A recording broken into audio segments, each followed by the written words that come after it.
If you've ever believed that family would always have your back, well, my story might just change your mind. I used to hold on to that belief myself. But when my little girl needed help the most, the two people I thought I could count on, my own parents, chose appearances, parties, and social status over her life. And now? Now they've hit rock bottom and come crawling to me, asking for help. But I'm not the same man I was back then. My name's Ethan. I'm 32 and run a small interior design business out in Austin, Texas. I'm not rolling in cash, but I've built a decent life. We're not hurting, and that's something. I make enough to take care of my wife and our daughter, Grace, who's 8 now. I work hard to keep things steady for them. We're not living large, but we're not losing sleep over bills either. My folks always wanted to look like high society, even if we weren't close to it. They own a well-known furniture store in town. They're not rich, not by a long shot, but they've always had enough for the big house, shiny cars, and fancy weekend gatherings.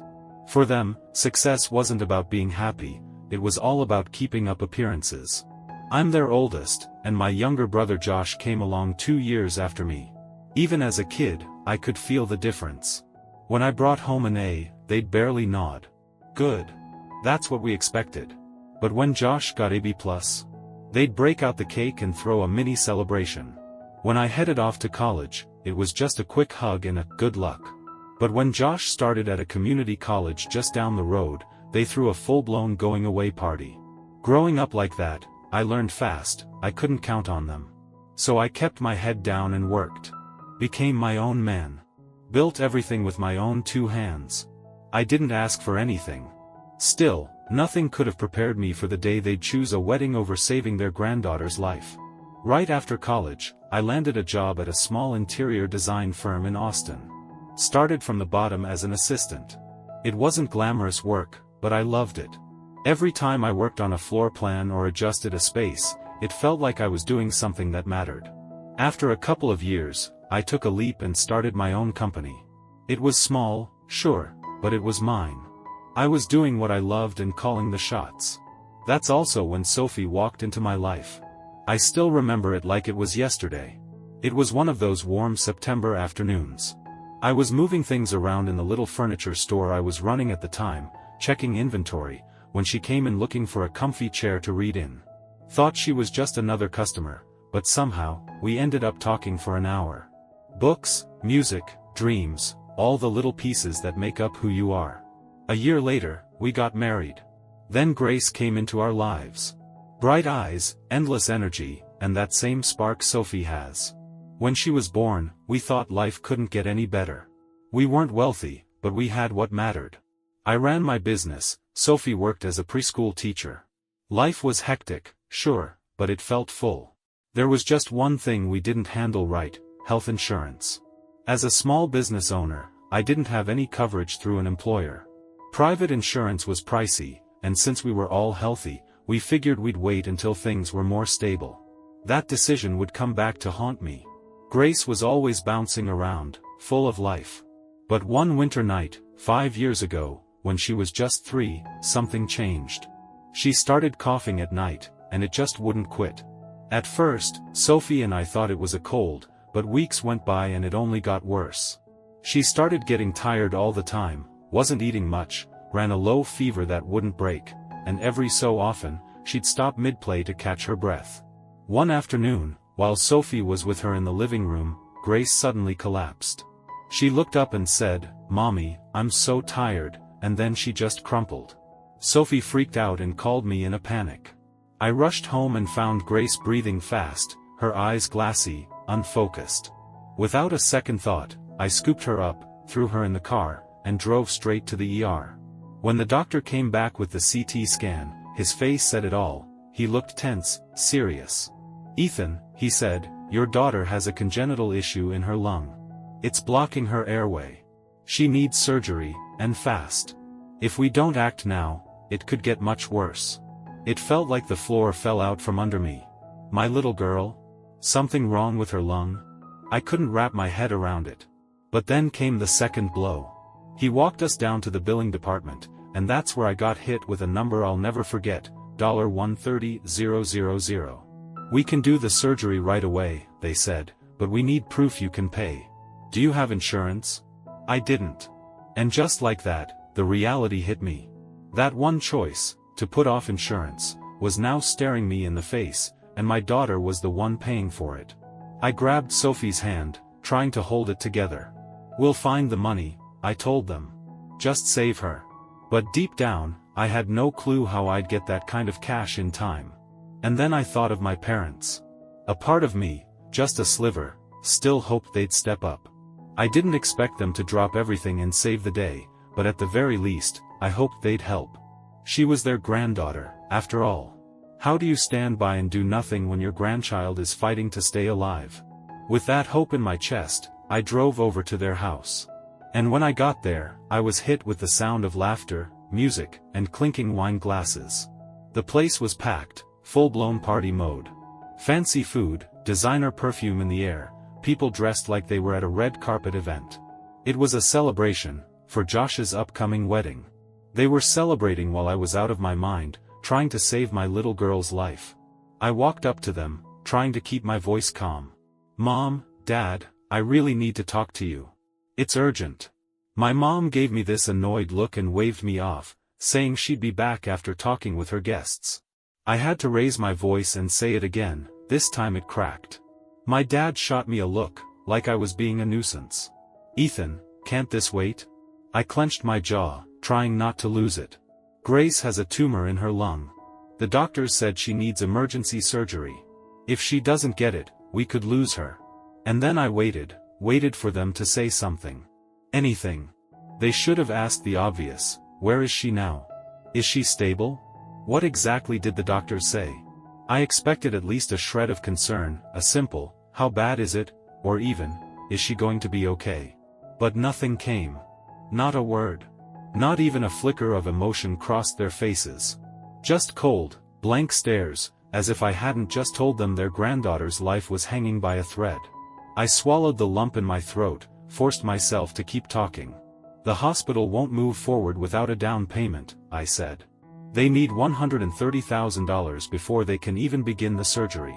I told them I'd tried everything, talked to banks, looked into loans, sold what I could, but getting that kind of money in just a few days? Impossible. I'm not asking for the whole amount, I said quietly, just enough to get the operation started. Anything at all. Please. I looked from one face to the other, clinging to whatever hope I still had left, hoping they'd give me something, anything. Then, my mom slowly lowered her wine glass, let out this long, tired sigh, and said, Ethan. Josh's wedding has already been planned. We can't cancel it now.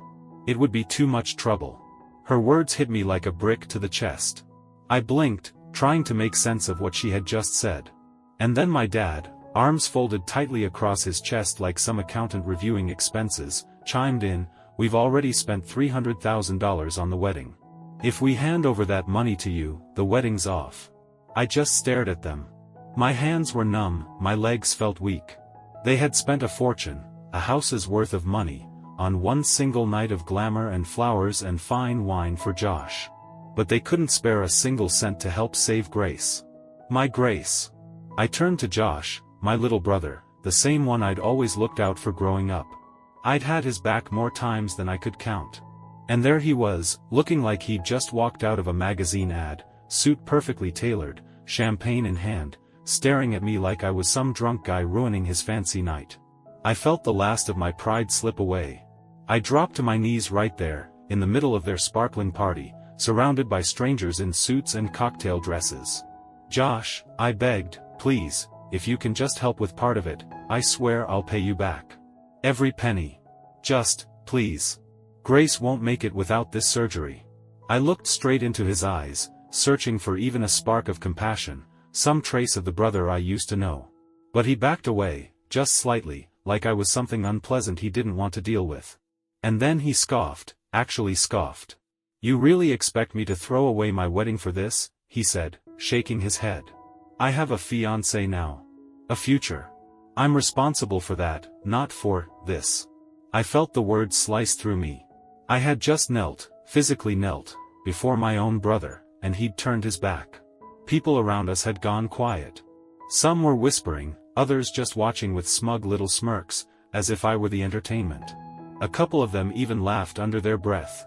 Then my dad came over and laid a hand on my shoulder, not with love, not with comfort, but like a security guard removing a problem from the premises.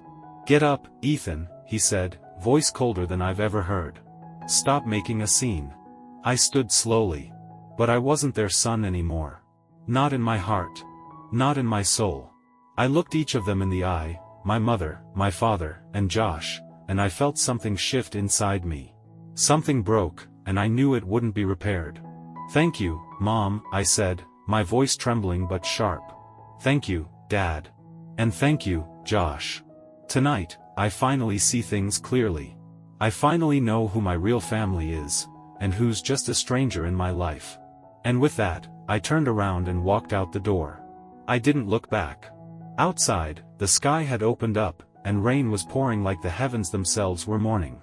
Fat, cold raindrops hit my face as I stood on the doorstep, frozen. I couldn't move. My chest felt like it was caving in. I had humbled myself. I had begged. I had done everything I could. And in return, I was met with silence and selfishness. I ran to my car, slammed the door shut, and finally, everything cracked open. I broke down, sobbing like I hadn't since I was a kid. The kind of crying that rips through you. My forehead pressed against the steering wheel, my hands shaking, my whole body trembling with grief and helplessness. Outside, thunder rolled. The storm on the road mirrored the one inside me. But then, a single thought pushed through the darkness: Grace. She was still there, still fighting. She needed me. I couldn't fall apart now. I had to pull myself together, for her. I wiped my face, inhaled deep, and pushed the gas pedal hard, speeding back toward the hospital. When I got there, soaked and exhausted, I found Sophie's parents already waiting. They didn't have money. They weren't business owners or high rollers. Just hard-working folks who got by one paycheck at a time. But the second I walked through those hospital doors, my mother-in-law rushed over. She grabbed my hands, her eyes red and swollen. "Ethan," she said, her voice trembling, "why are you soaking wet? Did you talk to your parents? Are they going to help?" I didn't need to answer. She saw it in my eyes. My father-in-law came up behind her and rested a firm hand on my shoulder. "It's okay, son," he said. "We'll figure this out. Together." We sat down with Sophie, and right there in that hospital corridor, we made a plan. No more hoping. No more waiting. The very next day, I started selling everything I could. My car, the one I loved, gone for 15 grand. Every bit of savings we had, gone. Our bank account hit zero like a slap in the face. I called in favors, reached out to old friends and co-workers. Even folks who barely had enough for themselves chipped in. One young guy from my team, who had only been working with me for 6 months, quietly slipped me $500 and said, "Boss, I know it's not much, but it's all I've got." An old co-worker, someone I hadn't heard from in years, called me out of the blue and wired me 3 grand. "I owe you," he said. "Time to pay it back." We were getting closer, but still not there. I sold my laptop, my watch, even our furniture piece by piece. Our apartment started to look like we'd been robbed. But even with all that, we were still $43,000 short. And just when I was running out of options, my phone rang. It was my in-laws. "Ethan," my father-in-law said, steady as ever, "how much more do you need?" I hesitated. I didn't want to say it. "We're still 40,000 short," I finally admitted. There was silence on the line. Then my mother-in-law said softly, "Okay. Come by tomorrow. We'll have it ready." I was stunned. "Wait, how? Where are you getting that kind of money?" There was a pause. Then my father-in-law chuckled, but not with humor, with love, and with something deeper. "We sold our house," he said. "We can live in a smaller place. What matters is that Grace gets better." I just stood there, stunned. They had sold their own home, for their granddaughter. My own parents, the ones who raised me, turned away. But my in-laws, people who didn't share a single drop of blood with me, gave up everything without hesitation. I couldn't speak. Tears spilled from my eyes. "I don't even know what to say," I whispered. My father-in-law smiled and said, "You don't need to say anything, son. Just make sure Grace gets through this. And we did. With their help, we reached the full amount. Grace had her surgery. And when the doctor walked out and said everything had gone well, I just collapsed into a chair, hands over my face, finally letting the relief wash over me. Sophie cried, her mother held her tight, and her dad stood quietly, arms crossed, like he'd known all along that we'd get through it. Looking back on it now, I see it so clearly. Family isn't about shared blood. Family is about who shows up when your world is falling apart. And from that day forward, I promised myself, I'd never beg my biological parents for anything again. Because I already had a real family. And after that storm, both outside and in, the sky finally started to clear. Maybe, just maybe, the universe finally took notice of how much love and fight lived inside our little family and decided to ease up on us for a while. It felt like the world stopped throwing punches and gave us a moment to breathe. 2 weeks after her surgery, Grace was cleared to go home. Each day after that, she seemed a little stronger. She'd smile more, laugh louder, take a few more steps. Life slowly returned to her cheeks. I remember that afternoon clear as day. I was pushing her wheelchair through the hospital doors when she looked up at me, her eyes beaming, brighter than the sun breaking through clouds after a storm. "Daddy," she said, "I want to run and play again." And that was it. I couldn't hold back anymore. The tears came, but this time, they were warm. They were the kind that came from deep joy and relief, not sorrow. I knelt down and hugged her, feeling the steady thump of her little heart against my chest. That sound, that rhythm, it meant the world. I looked over at Sophie, and when our eyes met, I saw the same thing I felt. We'd been to hell and clawed our way back. And we weren't done. A new chapter was beginning. But inside me, there was still something burning. A fire I couldn't put out. I still saw my parents' blank faces. I still remembered the cold sting of their rejection.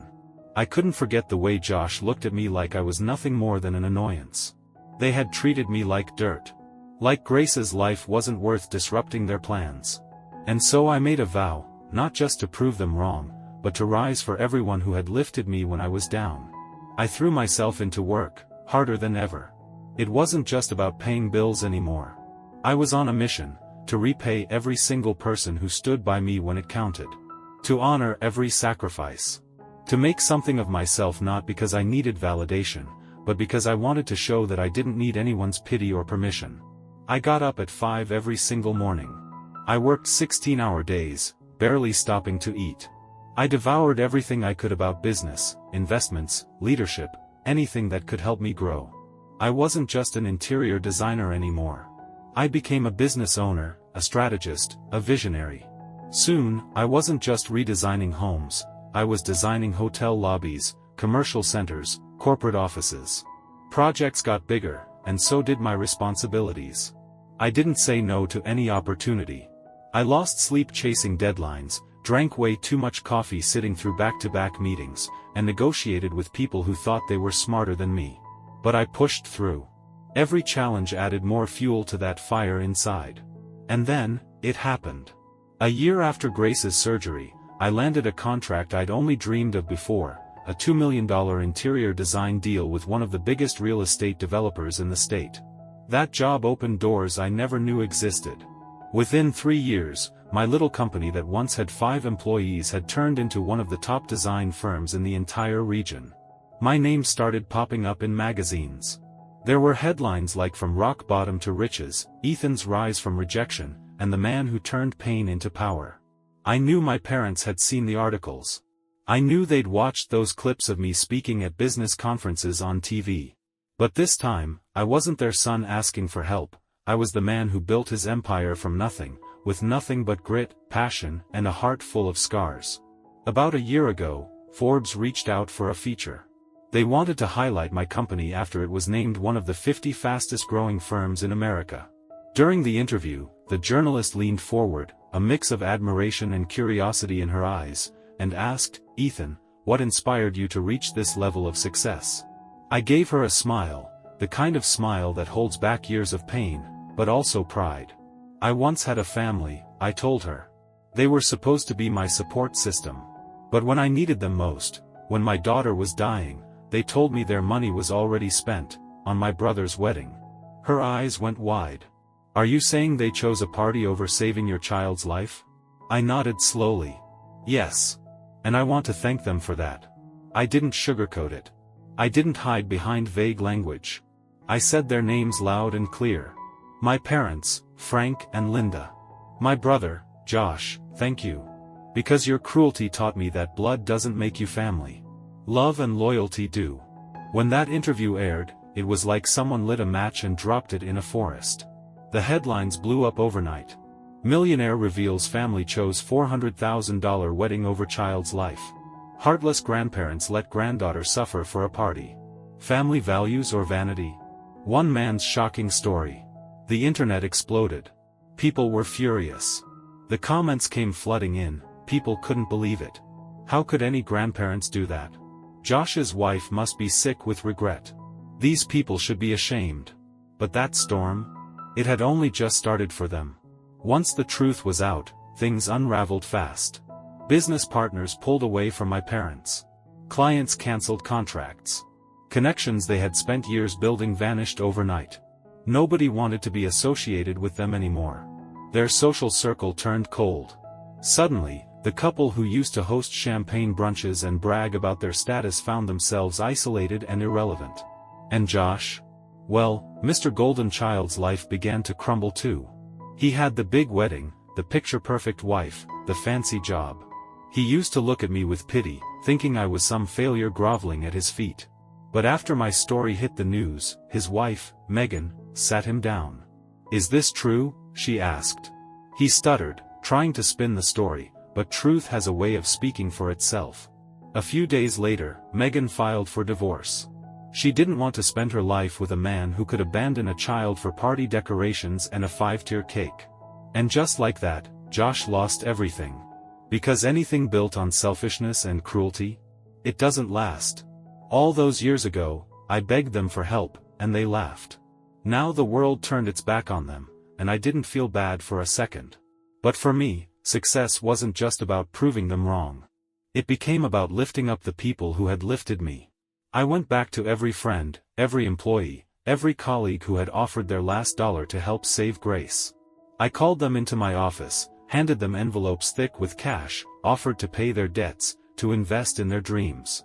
Most of them said no. They smiled, just like they had that day they handed me what little they had. You don't owe us anything, boss, one of them said. You've already done what most people only dream of, you made it through the fire. We didn't help you because we expected anything back, one of them said with a quiet smile. We helped because we believed in you. And in that moment, I couldn't speak. My throat tightened. Words just wouldn't come. So I did the only thing I could, I reached out and gripped their hands with everything I had. That was all I had to give them right then. Gratitude. Pure, overwhelming gratitude. Because these were the people who had taught me what real family was supposed to look like. But even with everything we'd overcome, there was still one thing I couldn't let go of. One promise I had made in my heart. Sophie's parents, my in-laws, they gave up their home, the very roof over their heads, so that Grace could live.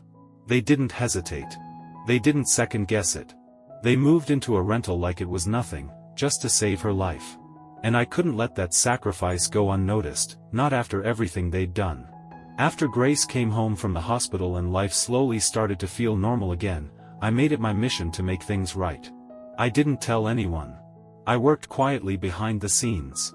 Spent a full year tracking down the person who had bought their house. I negotiated, made offer after offer, some turned down, some ignored. But I kept at it. Eventually, I got it. I bought back the house they had given up without a second thought. The day I handed them the keys was one I'll never forget.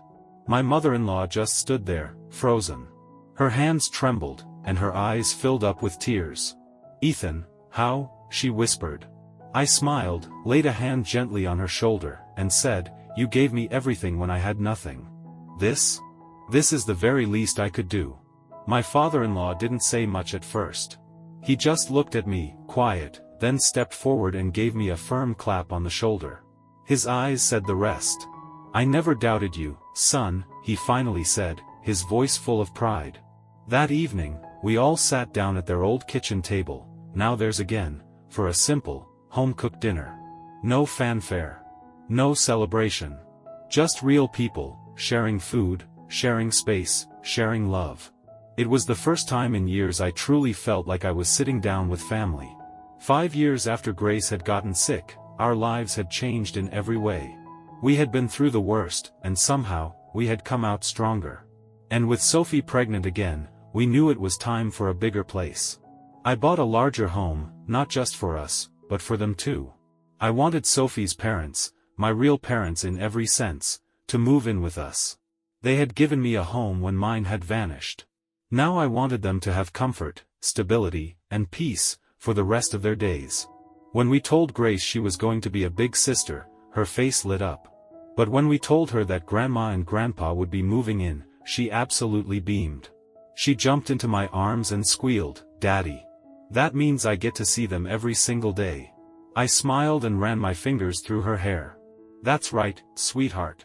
They'll always be close now." And as I watched her run off, spinning with excitement, something shifted in my chest. Something full and warm and whole.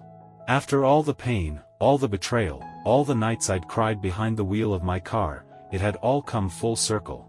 I honestly thought I'd never hear from my parents again.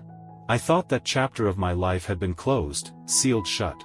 But then, about a month ago, I was sitting in my office going through contracts for a new project when my phone rang. Unknown number. I almost ignored it. But something made me pick up. "Ethan, it's Mom." That voice, it felt like hearing a ghost. I hadn't heard her speak in years.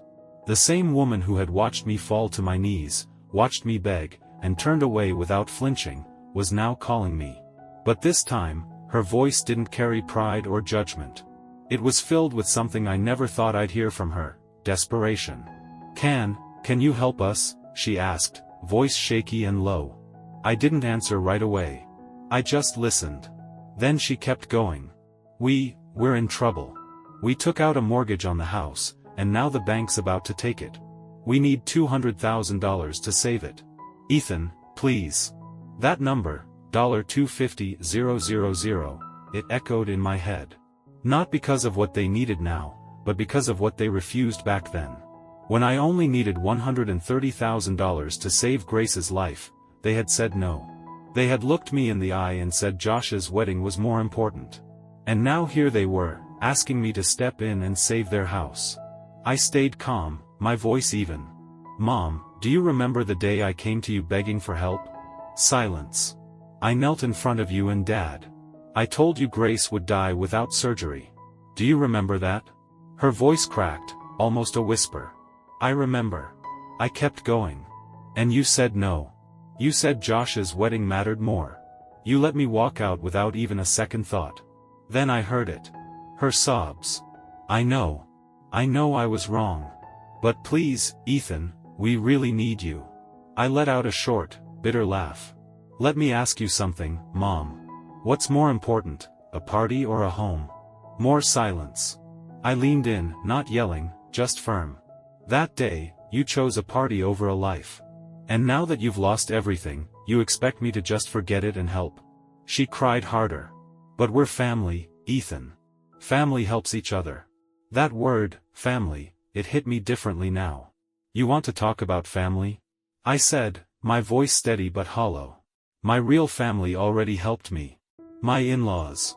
My co-workers. Even strangers. People with more kindness in their hearts than I ever saw in you." She tried again, desperate and raw. "Please, you can't be this cold." I didn't yell. I didn't cry. I just told her the truth. "I lost you and Dad the moment you turned your backs on me and Grace." And I ended the call. That night, after I tucked Grace into bed, I sat in the living room with Sophie and her parents. I told them everything. The phone call. What my mom had asked for. And how I said no, without hesitation. I figured they'd back me up. I thought they'd say I did the right thing. But Sophie didn't say anything for a while. She just reached out, gently took my hand, and looked into my eyes. "Ethan," she said softly, "I get it. I understand why you don't want to help them. But maybe you should at least think about it again." I pulled my hand away, confused. "Sophie, they left us. They abandoned our daughter when she was dying. How can you even suggest that? She nodded. I'm not saying you have to forgive them. I'm saying, do it for yourself. So that one day, you won't carry the weight of what-ifs on your shoulders. Do it so you'll never wonder if you should have chosen differently. I turned to her parents, hoping they'd side with me. But my father-in-law just shook his head and said, sometimes, son, helping someone who hurt you doesn't mean you're weak. It means you're strong enough to rise above it. My mother-in-law chimed in, her voice gentle but firm. You have everything now. A beautiful family. A solid future. A name built on integrity. They have nothing but regret. If you help them, you'll be the one who walks away truly whole. I didn't respond. I just stood up, walked out onto the balcony, and stared up at the night sky. I stood there for hours, not saying a word, just breathing and remembering. I replayed every painful moment from that day at their house, the music, the laughter, the cold eyes, the way they turned their backs like I didn't even matter. I thought saying no would feel satisfying. But instead, all I felt was a strange emptiness. Not anger. Not peace. Just, hollow. The next morning, I called Derek, a good friend who worked in finance. Derek, I said, can you check something out for me? Are my parents really about to lose the house? Or is this just another game they're playing? He didn't ask questions. Give me 3 hours, he said. 3 hours later, I got the email. All the documents, all the numbers. It was real. They were flat out broke. They had taken out a second mortgage. And now, without 200 grand, they were going to lose the only thing they had left, the house they once held above everything else. I sat there in my office, staring at the screen, trying to make sense of the twist life had taken. These were the same people who once had it all. Wealth, connections, respect, they walked around like royalty. But now? They were teetering on the edge of nothing. And the wild part? I was the only one left who could stop them from falling. I took a slow breath, stared at my phone for a second, then finally dialed. My mom picked up on the first ring, her voice rushing through the line, packed with a kind of desperate hope I'd never heard from her before. Ethan? I kept my tone flat. I'll help, I said. But on one condition. She jumped at the chance. Yes. Anything. Just tell me what it is. You and Dad need to come to my office. In person. I'm not wiring anything. I'll hand it to you directly. She paused, just for a second, then agreed so quickly it felt like a reflex. Okay. We'll come. We'll be there. Later that afternoon, I sat behind my desk, waiting. On the table in front of me sat a black suitcase. Clean, polished, untouched. Inside was $250,000 in cash, 20 neat stacks of $10,000 each. A fortune to some. Just paper to me now. To them? It was the only thing standing between them and total collapse. When the door opened, I barely recognized them. My father didn't carry that air of control anymore. He looked smaller, thinner. His eyes sunken. My mother's hair had gone gray, and there were lines on her face I didn't remember. They moved slower. Quieter. Like life had worn them down. They sat across from me, silent at first, eyes darting to the suitcase. I didn't say a word. I simply reached out, clicked open the latches, and opened it wide. Bright, clean bills shimmered under the office lights. My mother gasped. My father tensed, swallowing hard. I slid the suitcase forward. That's $200,000. Enough to keep your house. My dad didn't hesitate. He shut the case tight and gripped it like someone clinging to a life raft. Thank you, Ethan. Thank you. You finally understand how important family is. That's when I let out a short, sharp laugh, one that had no warmth at all. No, Dad. You're still missing it. Family is important, just not this family. Their smiles froze. Their posture changed. I leaned back in my chair, folding my arms, eyes locked on theirs. You want to know why I'm giving you this money? It's not because I feel sorry for you. It's not because I want to rebuild some broken bridge. I'm doing this so I can finally close the book. My voice was ice. I tapped my fingers on the desk and said, after this, we're done. Completely. Once you leave this room, consider me gone. As far as I'm concerned, you don't have a son anymore. My mom started to cry, chest heaving, tears streaming. My father sat there, jaw clenched, holding the suitcase like it was going to disappear. "Ethan, don't do this. We're your family." I smirked and repeated his own words, the ones he once tossed at me like I was dirt on his shoe. "You're smart, right? You always figure things out. You can handle this." He said nothing. She sobbed harder. But I felt nothing. Not anger. Not pain. Not even revenge. Just closure. I stood up, nodded at the security team standing by the door. "You can show them out now." The guards opened the door. My parents stood up slowly, still holding that suitcase like it was everything they had left. They didn't say another word. Just shuffled out quietly. And just like that, the door shut behind them. And I knew, deep down, I'd never see them again. They walked away with a case full of cash, but left every trace of a relationship behind. You'd think I'd feel some sense of relief after all that. Like something heavy had finally lifted off my chest. But truthfully, there was just nothing. No peace. No satisfaction. Just silence. An ending. But something inside me tells me it's not really over. People like them? They always come back. Maybe not today. Maybe not tomorrow. But eventually, I'll hear from them again. Maybe another crisis. Maybe Josh will call this time, saying his life's in pieces and I'm his last shot. They'll try everything, guilt, tears, promises, maybe even a few lies, to get back in. So now I turn it over to you. To anyone out there listening, watching, reading. Tell me, did I do the right thing? Should I have given them that second chance? Or was walking away the only way to truly heal? If someone turned their back on you in your darkest hour, would you open your door when they came back, asking for help? Let me know what you think. Drop your thoughts in the comments below. I really want to hear what you'd do in my place. And if you liked this story and want more real talk like this, don't forget to hit that subscribe button so you don't miss the next one. Thanks for sticking around, and until next time, take care of yourself, and take care of the ones who never let you down.